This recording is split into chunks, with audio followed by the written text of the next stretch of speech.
O microfone está onde? Boa noite, irmãos. Boa noite.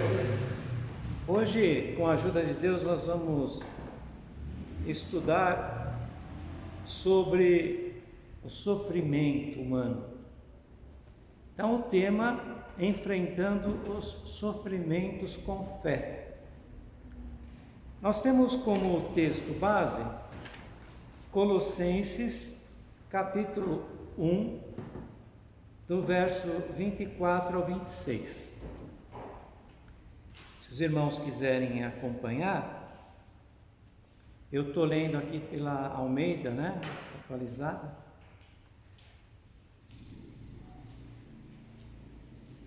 Colossenses 1, versículo 24 a 26.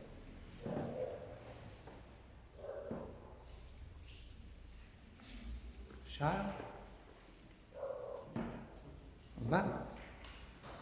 Regozijo-me agora no que padeço por vós, e na minha carne cumpro o resto das aflições de Cristo pelo seu corpo, que é a Igreja, da qual estou feito ministro, segundo a dispensação de Deus que me foi concedida para convosco, para cumprir a palavra de Deus, o mistério que esteve oculto desde todos os séculos e em todas as gerações, e que agora foi manifesto aos seus santos.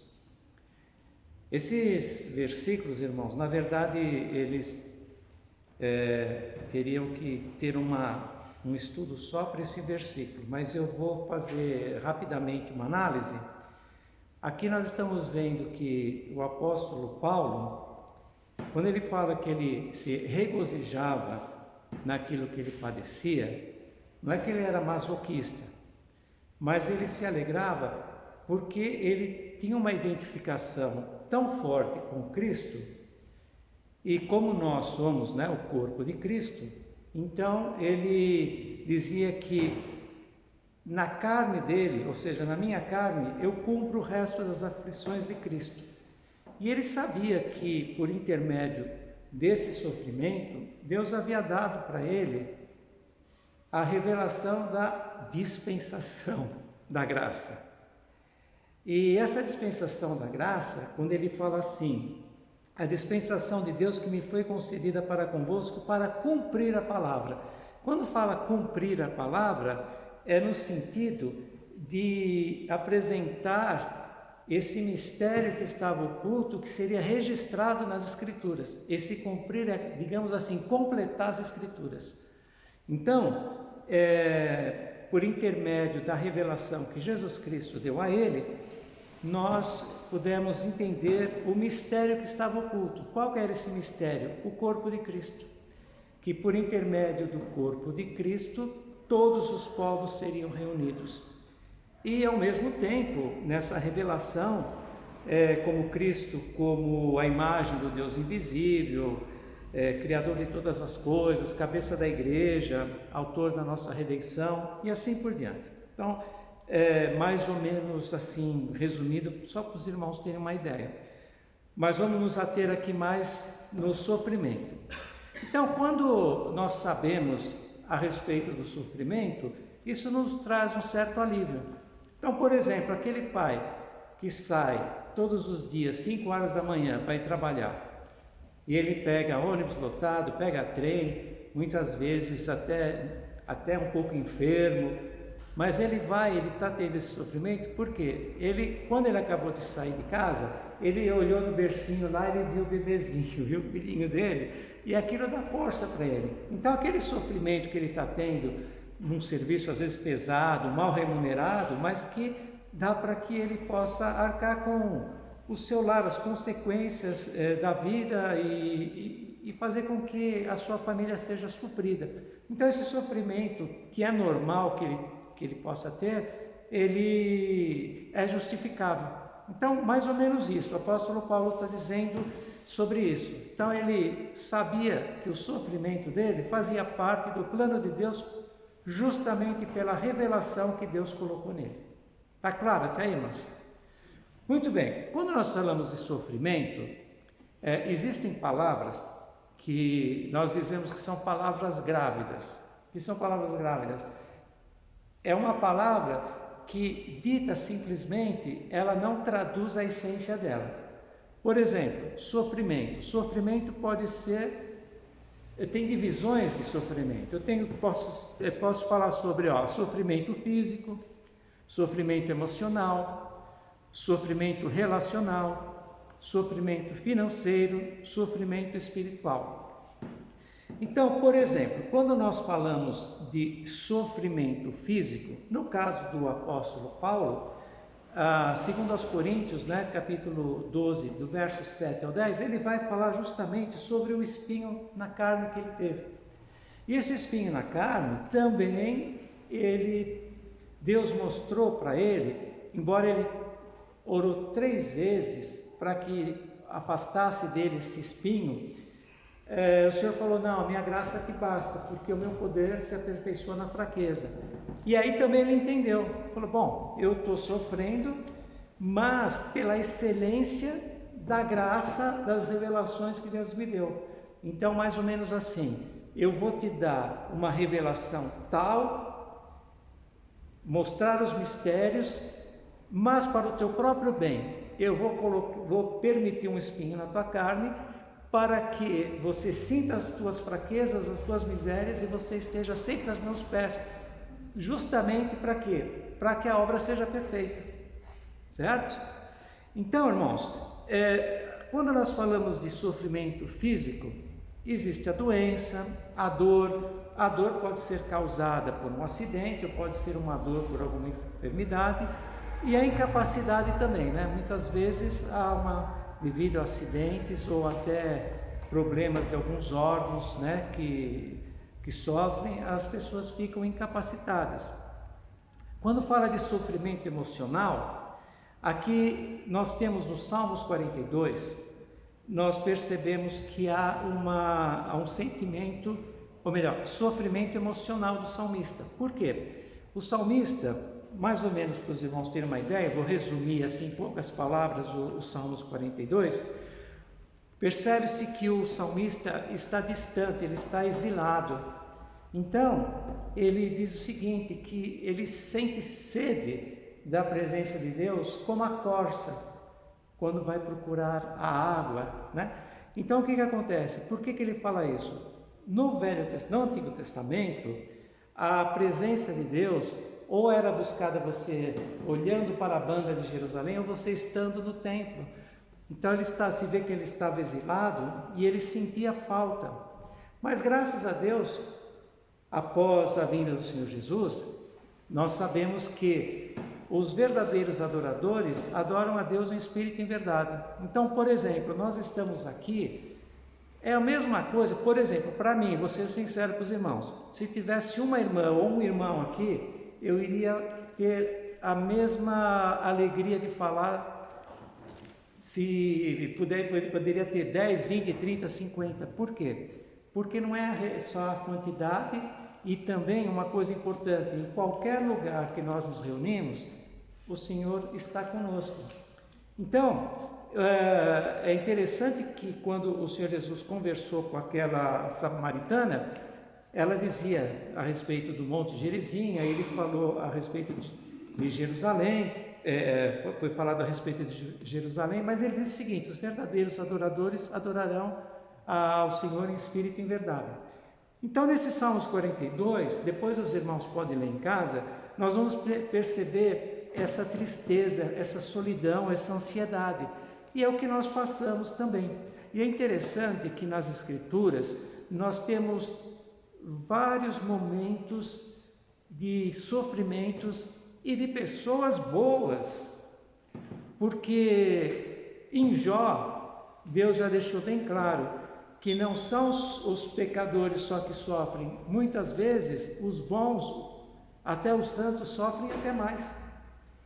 Então, quando às vezes nós vemos propagandas aí, venha Jesus, pare de sofrer, isso é propaganda enganosa. Porque, na verdade, nós sabemos que para nós servirmos ao Senhor Jesus, nós vamos ter adversidades. Todos os que querem viver piamente em Cristo Jesus padecerão perseguições. Então, nós sabemos que é própria da natureza do cristão, mesmo porque o corpo de Cristo, digamos assim, né? Como Paulo disse, os sofrimentos de Cristo, assim como ele sofreu, o corpo de Cristo também está sofrendo. Assim como ele ressuscitou, nós ressuscitamos para uma nova vida. E assim como ele foi glorificado, nós também seremos glorificados.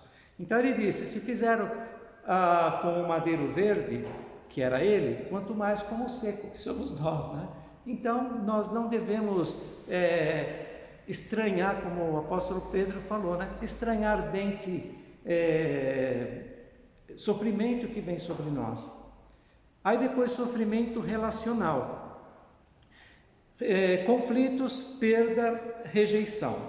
No sofrimento relacional, nós sabemos que muitas vezes, devido justamente ao Evangelho, há um conflito.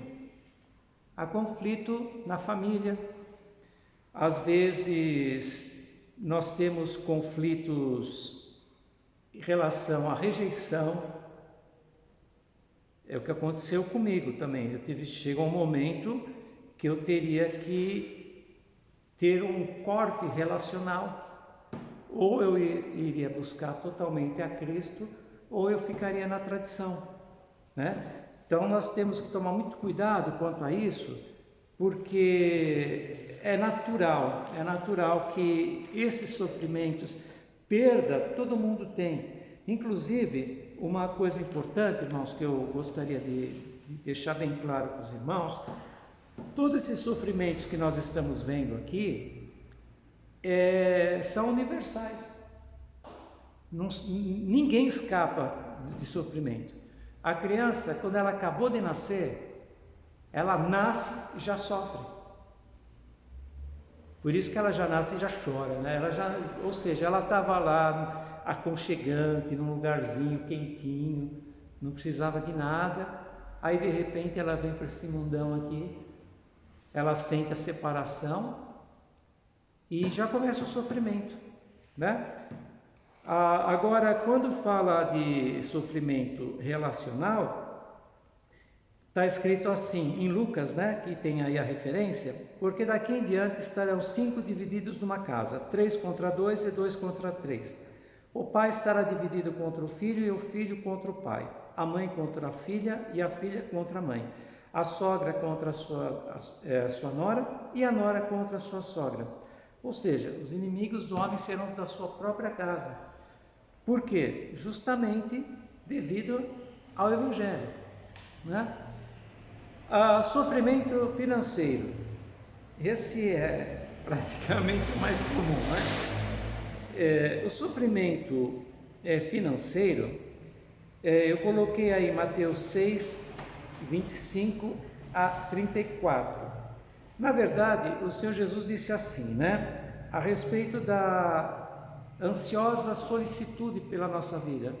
Nós não devemos nos preocupar, claro, temos que ter nosso trabalho, temos que viver dignamente, pagar as nossas contas, pagar os impostos, não dever nada para ninguém. Mas, às vezes, irmãos, ocorre que nós passamos por situações difíceis. Eu vou ser sincero com os irmãos, por mais que eu procurei o estudo na minha vida, Deus permitiu que durante mais ou menos 7 anos eu fosse mais ou menos assim sustentado sem pedir nada para ninguém, por irmãos que recebiam de Deus aquele, digamos assim, aquela revelação para ir em casa para levar determinados alimentos. E não que eu não estava trabalhando, houve muitos problemas de enfermidades, tudo, né? Então aconteceram coisas assim, totalmente sem dinheiro, ao mesmo tempo veio na minha mão uma faculdade para fazer. Outra vez eu estava totalmente sem dinheiro, uma coisa que 20 anos que eu tinha entrado na justiça e me fizeram assinar para que não envolvesse outras pessoas. Eu assinei a favor das pessoas e contra mim mesmo, porque uma autoridade eclesiástica me fez fazer isso para que eu sofresse o dano e não eles, e eu assinei. Só que depois de 20 anos, quando eu mais precisava, veio com juros e correção monetária. Então, assim, são, eu não vou falar centenas, mas incontáveis, assim, eu não sei o número de quantas vezes Deus apareceu na minha vida das formas assim mais fantásticas que tem, inclusive com médicos, até com faculdade, bolsa de estudo. Ganhei bolsa de estudo, minha filha ganhou bolsa de estudo, meu filho ganhou bolsa de estudo. Hoje o meu filho já acabou o doutorado, a minha filha tem 2 pós-graduações na Santa Casa, etc. E não falo isso para vanglória, digo o seguinte: a minha preocupação sempre foi ter a dignidade de ter aquilo para suprir a minha família. Mas por isso que nós não podemos julgar. Muitas vezes Deus permite que aconteça algumas coisas assim, até de ordem financeira, para que nós realmente cheguemos a uma conclusão que nós dependemos totalmente de Deus. Porque aquele que confia nas suas riquezas, falar, eu tenho meu dinheiro lá no banco, estou tranquilo, não é assim. E é isso eu posso falar para os irmãos que eu vi inúmeras vezes. Se eu fosse contar aqui para os irmãos, eu acredito que teria coisas que até poderia trazer dúvidas, e os irmãos falaram, será que ele está falando a verdade? Mas isso daí é para um momento que Deus preparava.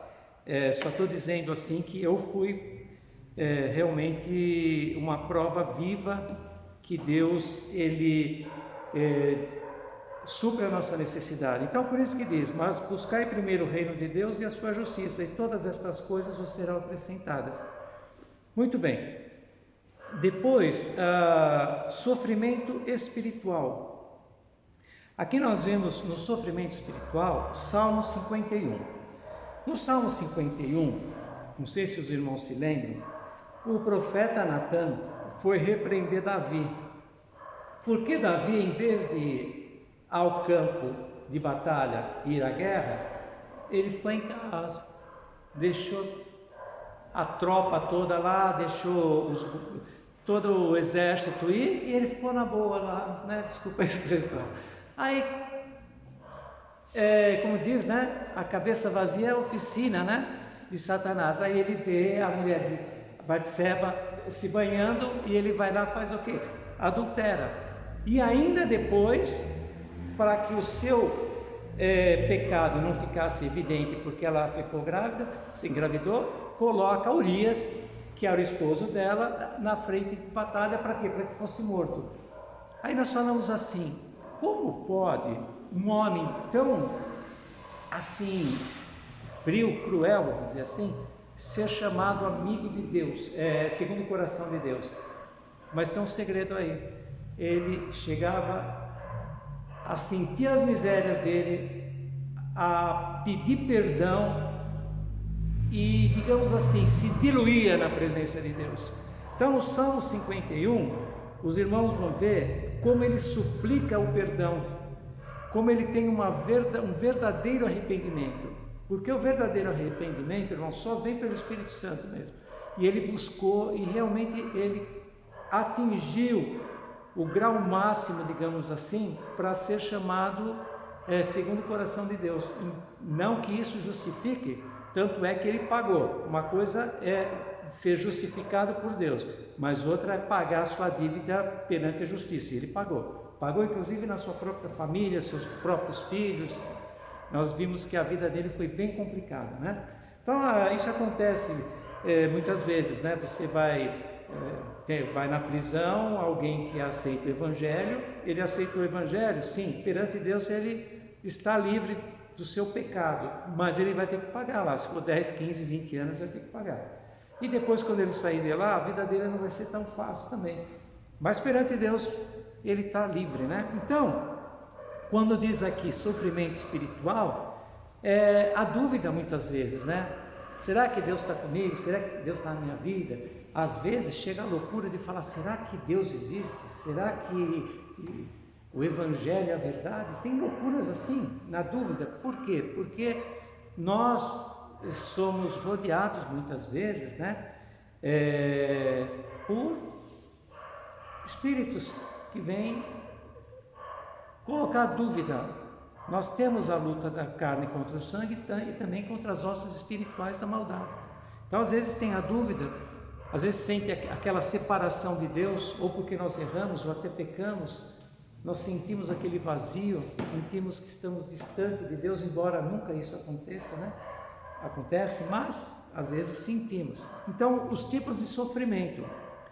Agora, como podemos entender o sofrimento na perspectiva bíblica? Agora nós vamos começar a procurar compreender. Primeiro nós vimos os tipos de sofrimentos, né? Então são vários tipos de sofrimentos e de alguma forma, resumidamente, foi explicado cada um. Por exemplo, o propósito do sofrimento.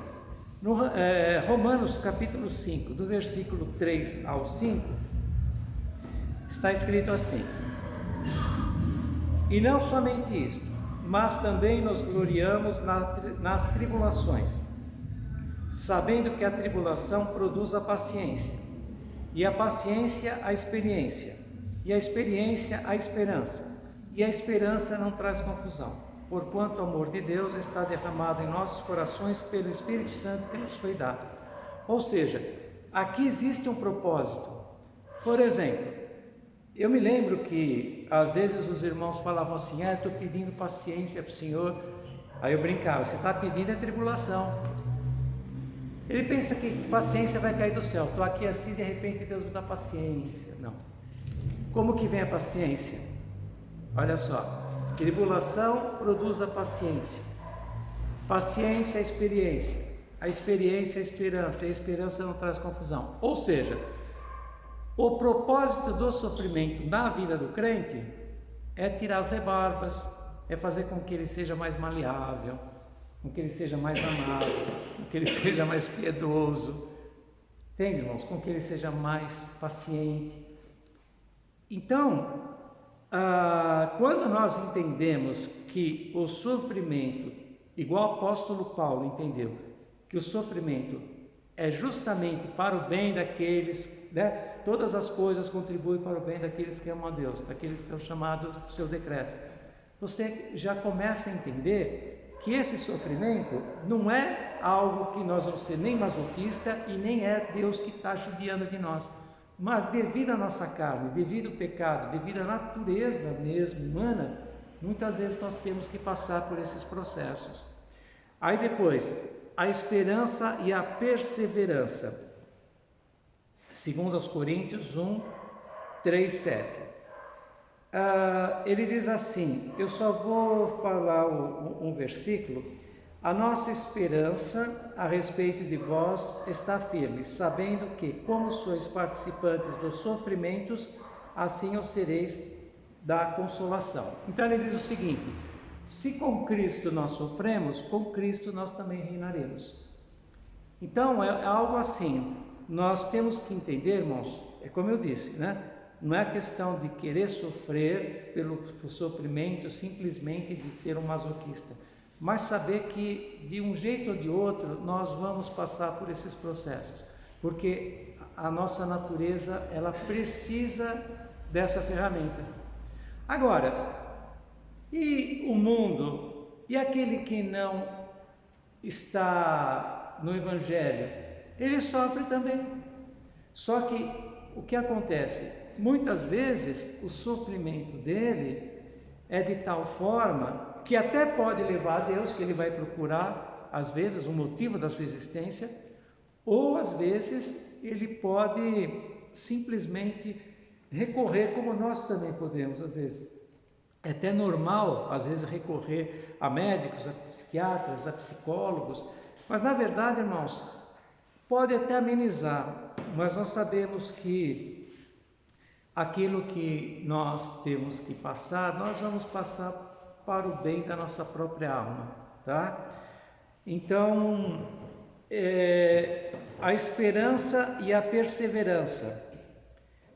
Quando fala a esperança e a perseverança, nós vemos aqui que diz o seguinte, antes disso, a esperança e a perseverança, aquilo que eu falei para os irmãos, né? Está sempre entendendo que participante do sofrimento seremos também da consolação.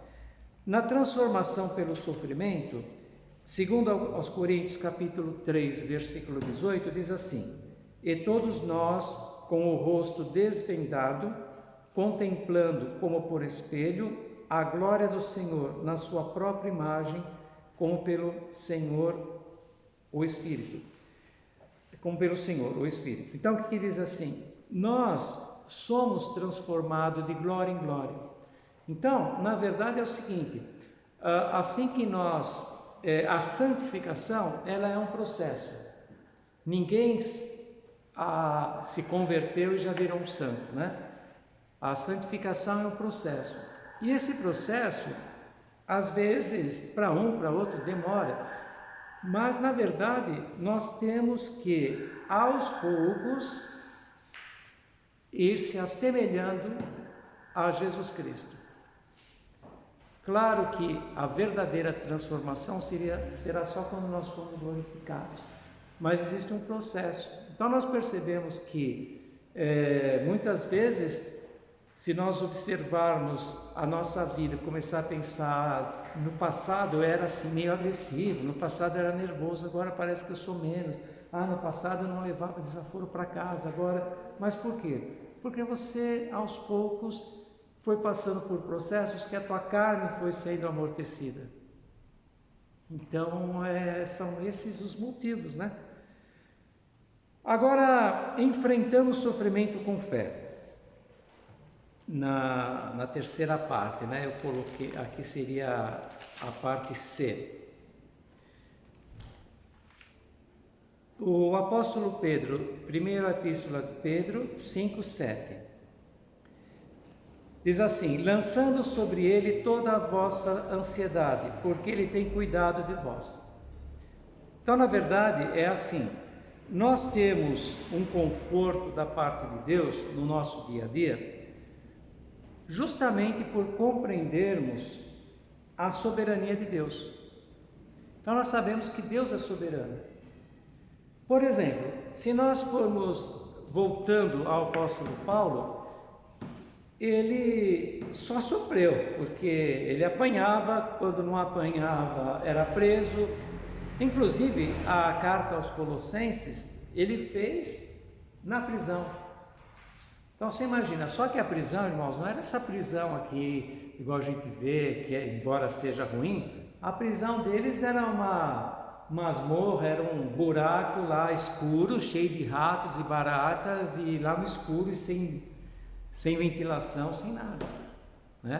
Não tinha horário de tomar sol, não tinha o horário das saidinhas, muito menos visita íntima, né? Não era assim, não. Então nós sabemos que o sofrimento dele foi muito grande, mas ao mesmo tempo, olha só que interessante, ele que foi um dos principais, ou talvez o principal combatente do Evangelho, depois ele que perseguia, ele foi perseguido. Ao mesmo tempo, foi aquele que mais serviu a Deus, mas também foi o que mais sofreu. Agora, veja bem, se a gente pensa que um homem daquele que tinha a revelação direta por Jesus Cristo glorificado, imagina, o Senhor Jesus aparecia para ele glorificado e dava todas essas revelações dos mistérios da graça. Porque, não sei se os irmãos sabem, a igreja, como corpo de Cristo, não era conhecida no Velho Testamento. Ela só foi revelada para o apóstolo, por intermédio do apóstolo Paulo. Está certo assim, irmão? O pastor, certo? A igreja mesmo, como corpo de Cristo, só foi revelada a partir do apóstolo Paulo. Foi um mistério. Tá? Por quê? A revelação é progressiva. Tá? Então nós vemos que a revelação de Deus, ela não é totalmente, digamos assim, no Antigo Testamento. Às vezes as pessoas falam assim: no Antigo Testamento parece que era um Deus, no Novo parece que é outro. Não é. A única coisa que mudou foi a sua didática, a sua metodologia. Mas na verdade Deus foi se fazendo conhecer, mesmo porque o homem estava na sua total ignorância, brutalidade, e pensa um homem há 5 mil anos, né? 5 mil anos atrás, como que era? Como que o homem ia ter uma compreensão total de Deus? Tanto é que o próprio Senhor Jesus falou, né? Muitas coisas teria para dizer, mas vocês não estão preparados, né? Com o apóstolo Paulo, ele continuou, mas na outra dispensação, na dispensação da graça, tá? Aí depois, perseverar com esperança. Vejam bem, irmãos, eu vou só pegar o versículo 20. É Romanos 8, do versículo 18 ao 25. Porque a criação ficou sujeita à vaidade, não por sua vontade, mas por causa do que a sujeitou. O que quer dizer isso? Adão e Eva estavam no paraíso, tudo perfeito. Houve o pecado, por intermédio do pecado, entrou o sofrimento. Entrou a maldição, maldita é a terra por causa de ti. Se a terra dava sem precisar da intervenção do homem, agora ele teria que cultivar com dores, ele teria ervas daninhas, teria espinhos e cardos, ou seja, a terra não ia produzir de uma forma abundante sem o suor, sem o trabalho e o suor do homem. Ao mesmo tempo, a mulher, né, adquiriu as dores de parto e assim por diante. Só que agora, o que acontece? Não só a criação ficou sujeita à vaidade. O que é sujeita à vaidade? Vaidade é uma coisa efêmera, não é vaidade de luxo. Vaidade quer dizer uma coisa que termina rapidamente.